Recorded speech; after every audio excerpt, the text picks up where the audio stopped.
What's happening, everyone? Welcome back to the shop. Now in this video we're going to make a new handle for this splitting axe.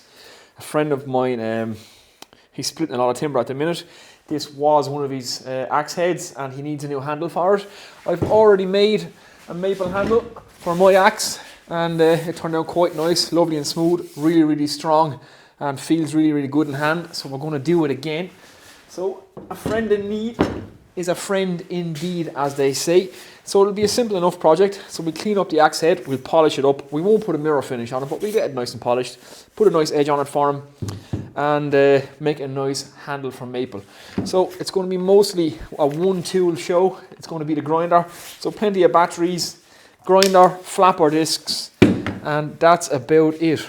So let's jump in. Let's restore a splitting axe. Let's do it. Right, first we will start with the head itself. As I said already, it's a splitting axe, so it's a really wedged shape axe, as you can see, just for splitting logs to put in your fireplace. And we're going to be using flapper discs. Now, there's many different types of flapper disc, ranging from expensive ones to not so expensive ones. These ones are basically just folds of sandpaper or slips of sandpaper just folded around on top of each other. It's great for shaping. You can really shape wood really fast with the grinder. Just need to be careful because you can remove a lot of material really quickly and there's no recovering from that. These ones are relatively inexpensive, the sandpaper type. Then there's ones that are more like plastic. It's kind of like a hard nylon plastic. This one is actually for polishing stainless steel. There's combination ones then which are like sandpaper over the plastic. Again, different grits, various different types. You look into them. Here's like again, it's like that plastic like you'd see in a scrubbing pad. Again, it's more for polishing and stuff, but these things do remove a lot of material, even a lot of metal very quickly. So again, various different grits, various different types. This is a coarse and this is a medium one, and that's what we're going to be using. So first things first, we need to remove this material here. So let's get this wedge out. It's just a case of drill this out and bang it out.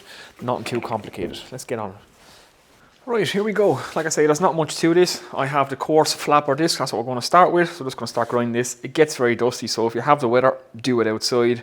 If you're in your shop, set up some sort of dust extraction and probably wear a dust mask as well. Obviously, eye protection, ear protection, the usual. So it's going to be a bit noisy now, a lot of grinding and a lot of polishing. So let's get on it.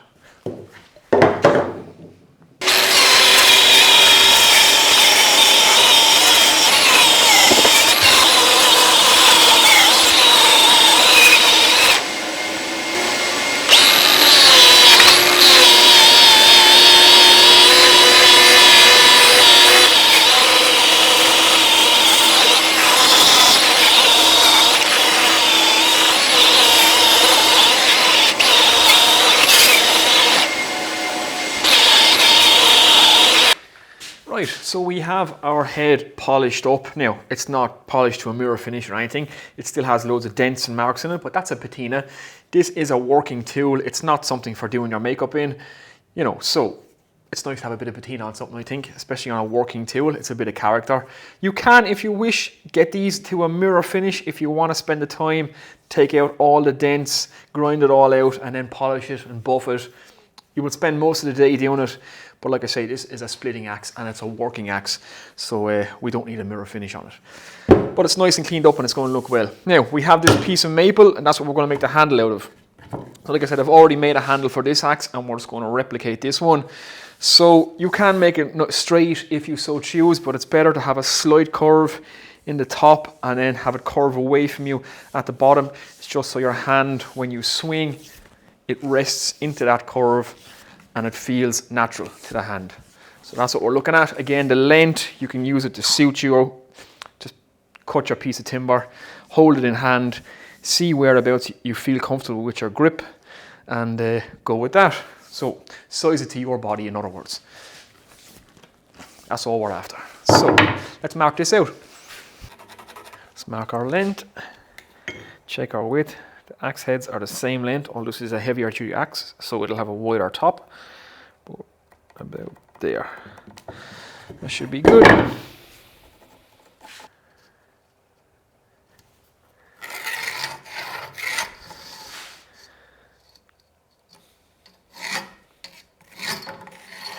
There we go. Let's cut this.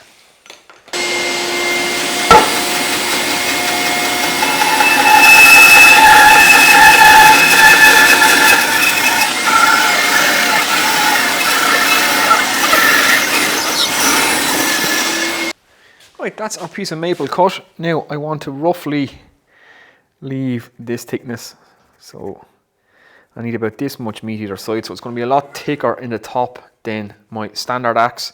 Again, this is a heavier head splitting axe, so I want to leave a lot more meat up top, and we'll taper that down into the handle then. So the width of that roughly is about 40 mil at the head. So that's what I'm going to take this to the thickness on now. Square this piece up and thickness it down to 40 mil. So we're losing about 10 mil either side. And then I'll get back to you and we can start shaping this. Let's do it. Okay, so this is where we're at. I've dimensioned down my timber to its correct thickness and width. I've roughly marked out the shape of my handle in it. I've also put a line down either side, straight down the center as a reference point for when I'm carving it. So we have that down both sides.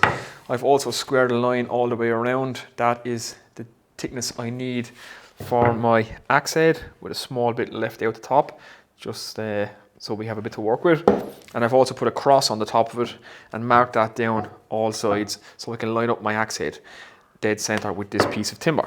So the first thing I want to do is get this axe head on and fit it to this piece of timber while it's nice and square. It's easier to work with a square piece of timber, dimensions wise and that. And once the axe head is fit, I will then begin to shape the handle down from the head.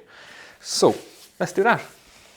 Right, I have my piece of timber in the vise and I've just sat my axe head on top of it. And if I get shine a light in there, you can see. So I've lined up my cross now with the center line of my axe this way and this way.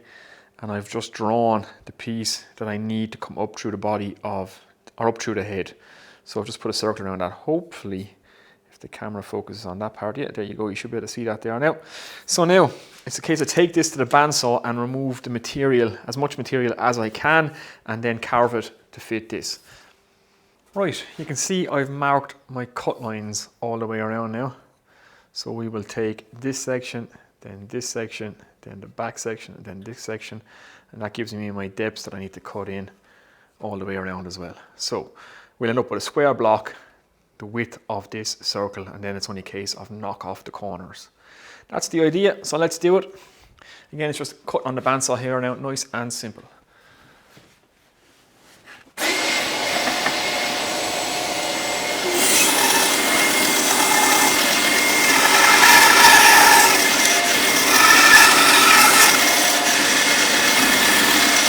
Okay, so this is what we end up with. Now we just have to make this shape the whole way down and check with our head as we go, and we want a good tight fit, and we'll run 2 cuts in this then to put wedge pieces in to make sure that that head stays nice and tight. We might even drive a couple of screws down in it just for extra support. But yeah, this is just going to be a combination of chisel and saw rasp now. So yeah, not much to it, just to make this shape, that's all.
Okay, now that I'm close to getting a good fit, I don't want to go anymore. I want to put my 2 cuts in now. That will relieve a bit of the tension and should allow me to tap the hammer head down. So you want to be careful at this stage. You can't end up removing too much material. So it's kind of test, remove some material, test, remove some material. Nice and simple. So I'm going to put the 2 cuts in this now.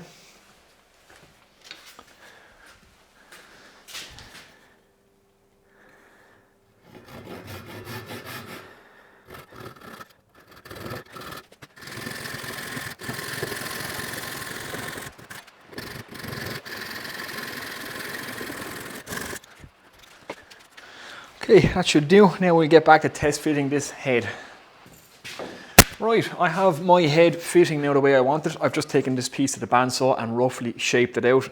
Now, I was going to do most of the shaping with the grinder today outside, but it's Ireland and it has started raining, so I'm going to attempt to do some of it inside. Now this is going to be very dusty, so we'll see how much my dust extractor can suck up. If it's too bad, I'm going to have to resort to doing like I did with the last one and use just the Japanese saw rasp.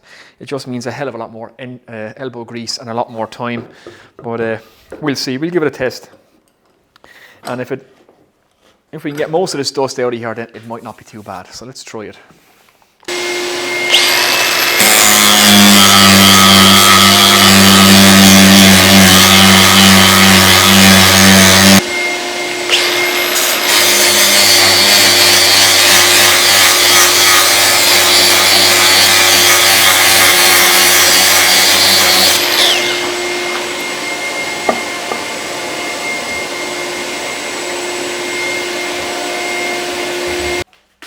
Right, this grinder is just far too dusty to use indoors, which is a shame because it is making a good job of it and it's nice and quick. So yeah, I'm going to have to resort to elbow grease and my favorite tool, the Japanese saw rasp.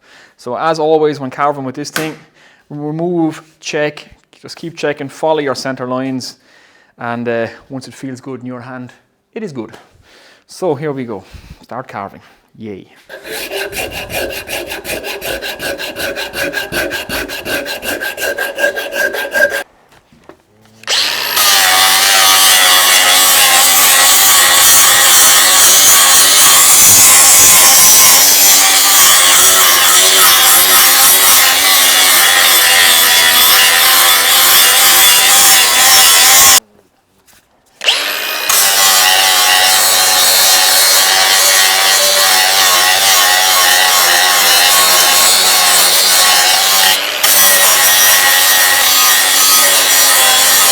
Right, after many hours of blood, sweat and tears and the saw rasp and the grinder, we're down to our final shape. Now we need to smooth it out and get it good, feeling good in hand. And that's just a case of hand sanding, everybody's favorite job. Just sand and sand and sand until it's right now. And the best thing to do is actually to use your hand. Your hand is going to be slipping up and down it like this. So start off with like some 60 grit or some 80 grit and just work it with your hand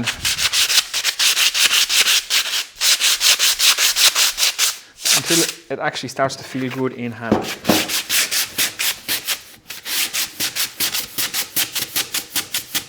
Right guys, we are on to day 2 of this build and the handle is almost finished. I just need to take down the area around the head a bit. It's still a little bit on the thick side. I want to leave plenty of meat up here because it's quite a heavy head on this splitting axe. But I would like to be able to get my hand a little bit close to the top. Right now it's just a little bit wide and a little bit square. So I'm going to take it outside and do some more carving on this. And we're almost ready. Then we can fit the head proper. I can drive some wedges in here. We might do a bit of a 5-minute epoxy in around the head just to keep it in place. And it's just a case of finish it then. We're almost home. Let's do it.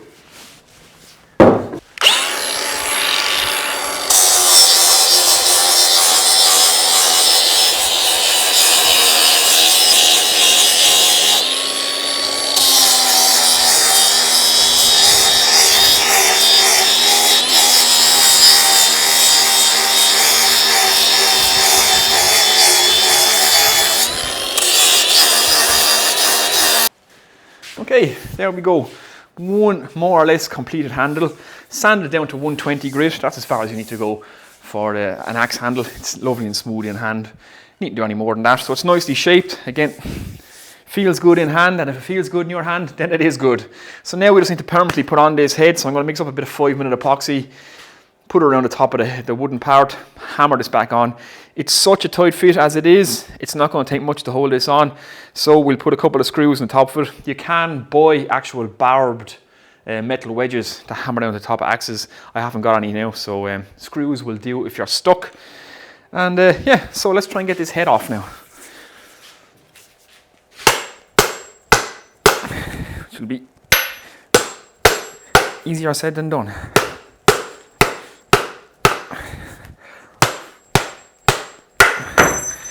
Here we go.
Right, let's put an edge on this axe. Now, I'm not the greatest sharpener in the world, I will admit that, but I've never had a problem sharpening an axe. You can get these to paper slicing sharp.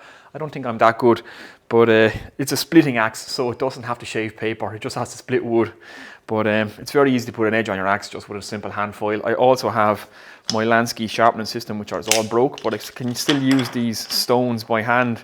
So I'll see how sharp I can get this. We'll give it a little test, and but like I say, just use a hand file to put an edge on your axe.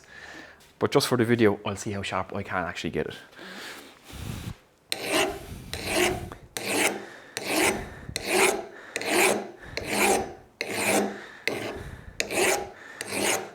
So when I'm sharpening knives or anything like that, I like to work front to back, just with overlapping strokes, all in the one direction. Try and keep the same angle, so you want to do the same number of strokes each side, keeping at the same angle if you can. And there's not much more to it than that.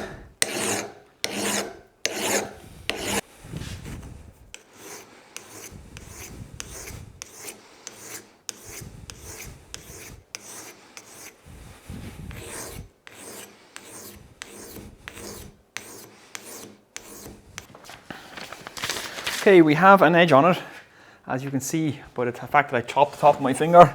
It's not razor sharp, but it's sharp enough to cut you. But that's not too bad for an axe. Now look, it's not knife sharp, but it's pretty sharp, and yeah, it's sharp enough to cut your finger with if you're not careful. So here we go, a splitting axe with an edge on it.